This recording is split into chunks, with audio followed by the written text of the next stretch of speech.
जय श्री राम। राधे राधे। आपके अपने चैनल देव ज्योतिष केंद्र में आप सभी का स्वागत है। सर्वप्रथम सभी सनातन धर्मियों को गणेश महोत्सव की शुभकामनाएं एवं बधाई। अब मैं उस विषय पर चर्चा करूंगा कि गणेश महोत्सव हमको कैसे मनाना चाहिए, कौन से रंग के गणेश जी की स्थापना करनी चाहिए, हमको कैसे पूजन करना चाहिए, उस विषय पर चर्चा करूंगा। सर्वप्रथम भादव मास शुक्ल पक्ष की चतुर्थी को गणेश महोत्सव प्रारंभ होता है और 10 दिन तक गणेश महोत्सव चलता है।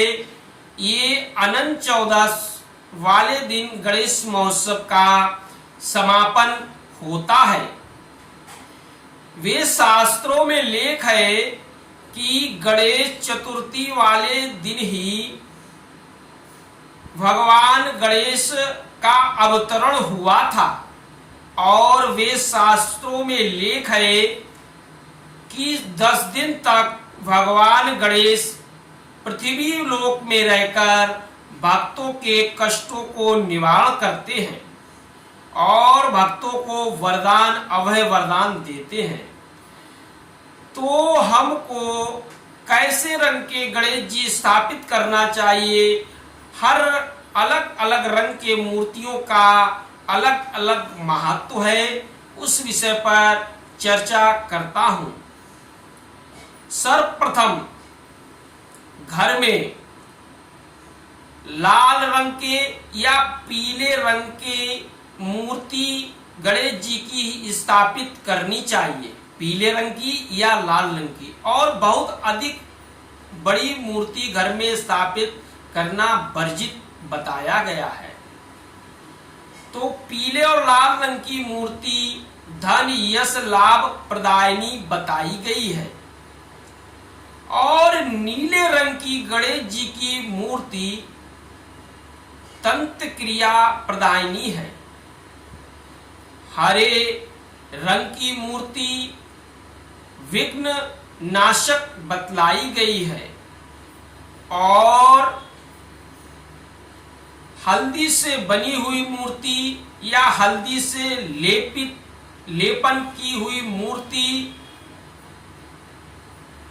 दरिद्र नाशक मूर्ति बतलाई गई है। अगर दरिद्रता से कोई ग्रस्त है तो हल्दी लेप की हुई गणेश जी की मूर्ति को स्थापना करनी चाहिए, जिससे उसका दरिद्र योग नाश होता है।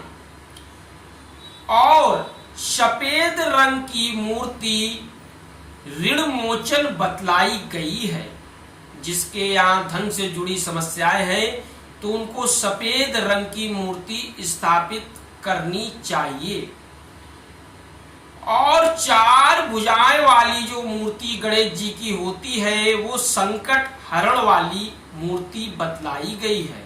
जिसके यहाँ अधिक परिवार में संकट रहता है तो उनको 4 भुजाओं वाली मूर्ति की स्थापना करनी चाहिए।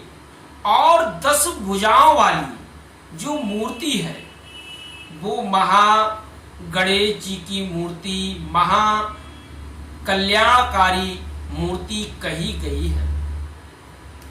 और हरे रंग की मूर्ति हर प्रकार का विघ्न हरती है। जिसके यहाँ अधिक विघ्न रहे तो वो हरे रंग की मूर्ति स्थापित करे। अब स्थापना रंगों की बतलाने के बाद आप मूर्ति किस प्रकार स्थापित करें, चौथ पे और क्या समय होना चाहिए। तो चतुर्थी के दिन में 11 बजे से 1 बजे के बीच में भगवान गणेश की स्थापना करनी चाहिए। पीले रंग का वस्त्र लेकर चौकी पर बिछाकर भगवान गणेश की मूर्ति स्थापित करनी चाहिए। दाएं और बाएं नारियल पर रिद्धि सिद्धि लिखकर स्थापना करनी चाहिए, कलश की स्थापना करनी चाहिए, नवग्रह की स्थापना करनी चाहिए। उस दिन हो सके तो भोजन नहीं करना चाहिए, जल और फल आदि खाकर ही स्थापना करनी चाहिए।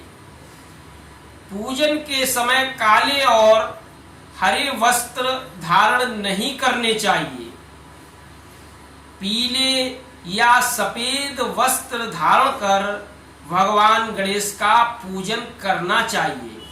पीले फूलों की माला अर्पण करना चाहिए, मेवा की माला अर्पण करना चाहिए और फलों की माला अर्पण करना चाहिए। उसके उपरांत भगवान गणेश जी को चंदन और सिंदूर लगाना चाहिए। महिलाएं सिंदूर गणेश जी को नहीं लगाएं। अगर उनको लगाना है तो सफेद चंदन या पीला चंदन गणेश जी को लगाना चाहिए। विधिवत भगवान गणेश का स्मरण ध्यान करना चाहिए और दिन भर व्रत रखना चाहिए। सायंकाल को चंद्र दर्शन होने पर चंद्रदेव को बिना देखे अर्घ्य यानी जल देने के उपरांत भोजन ग्रहण कर सकते हो। और भगवान चंद्रमा के भी वेद शास्त्रों में दर्शन निषेध बताए गए हैं।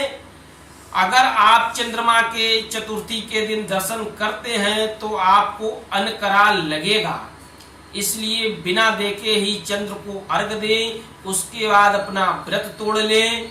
उसके बाद भगवान का फिर नित्य भजन इत्यादि करें। भगवान को क्या क्या चढ़ाना चाहिए और गणेश जी को क्या नहीं चढ़ाना चाहिए, तो दूब गणेश जी को चढ़ानी चाहिए जो आरोग्य और वैभव देती है। पीले पुष्प भगवान को चढ़ाना गणेश जी को चाहिए जो धन की वृद्धि करते हैं। गणेश जी को तुलसी दल कतई नहीं चढ़ाना चाहिए। अगर आप तुलसी दल चढ़ाते हैं तो इससे आपके मनोरथ सिद्ध में हानि होगी। और तुलसी दल इसलिए वेद शास्त्रों में लेख है कि गणेश जी को नहीं चढ़ाना चाहिए। उसके बाद गणेश जी को मोदक लड्डू चढ़ाने चाहिए। उसके उपरांत भगवान गणेश का आरती करनी चाहिए। और 3 दिन 5 दिन 7 दिन 9 दिन जितने दिन तक आप गणेश जी की स्थापना अपने घर पे रखते हैं तो एक घी का दीपक अखंड ज्योति जलाइए। उससे आपकी सब मनोकामना पूर्ण होंगी। उसके उपरांत 3रे 5वें 10वें दिन किसी नदी या सरोवर में गणेश जी को आप विसर्जन करिए। अगर आप ऐसे गणेश जी का पूजन और विधान करते हैं तो भगवान गणेश जी के से आपको आशीर्वाद में वैभव, धन, लाभ, यश, कीर्ति, आयु, आरोग्य सर्व मनोरथ आपके सिद्ध होंगे। इस प्रकार आप गणेश चतुर्थी का पूजन विधान करिए। इससे आपकी सारी मनोकामनाएं पूर्ण होगी। जय श्री राम। राधे राधे।